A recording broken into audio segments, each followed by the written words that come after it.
Welcome to new TV Telugu. BRS లో అసలు ఏం జరుగుతోంది? కవితను పార్టీ నుంచి సస్పెండ్ చేసిన తర్వాత పార్టీలో కొత్త చర్చ మొదలైంది. తన తండ్రికి లేఖతో మొదలైన కవిత వ్యాఖ్యలు, కాళేశ్వరం అవినీతిపై హరీష్ రావు లక్ష్యంగా చేసిన వ్యాఖ్యలు పార్టీలో దుమారానికి కారణమయ్యాయి. దీంతో పార్టీ నేతలతో చర్చించిన తర్వాత కేసీఆర్ తన కుమార్తెను పార్టీ నుంచి సస్పెండ్ చేశారు. కాగా కవిత పార్టీకి ఎమ్మెల్సీ పదవికి రాజీనామా చేశారు. హరీష్ పైన తీవ్ర విమర్శలు చేశారు. లండన్ పర్యటనలో ఉన్న హరీష్ రావు తాజా వ్యాఖ్యలు వైరల్ అవుతున్నాయి. నా 25 ఏళ్ల రాజకీయ ప్రస్థానం తెలంగాణ ప్రజల ముందు ఒక తెరిచిన పుస్తకం లాంటిది. సరే, గత కొంతకాలంగా మా పార్టీ పైన, అదేవిధంగా నా పైన కొన్ని రాజకీయ పార్టీలు చేస్తున్నటువంటి వ్యాఖ్యలనే వారు కూడా చేయడం జరిగింది.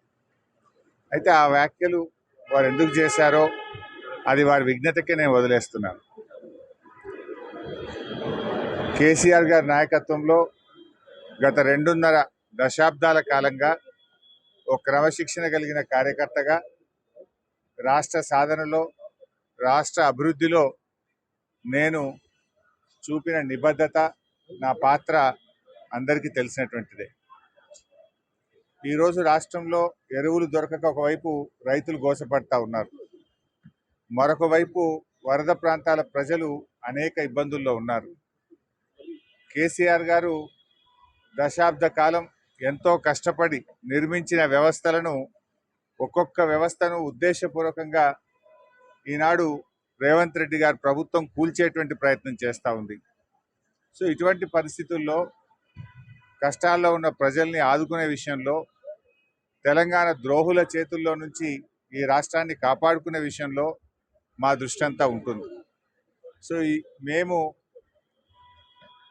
ఈ రాష్ట్ర సాధనలో పోరాటం చేసిన వాళ్ళం, ఈ రాష్ట్రాన్ని కాపాడుకోవడంలో బాధ్యత కలిగిన వాళ్ళం.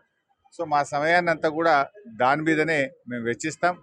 తప్పకుండా కేసీఆర్ గారి నాయకత్వంలో తిరిగి బీఆర్ఎస్ పార్టీని అధికారంలో తెచ్చుకొని ఈ ప్రజలు పడుతున్న కష్టాలను తొలగించడానికి అందరం కలిసికట్టుగా ముందుకు సాగుతాం.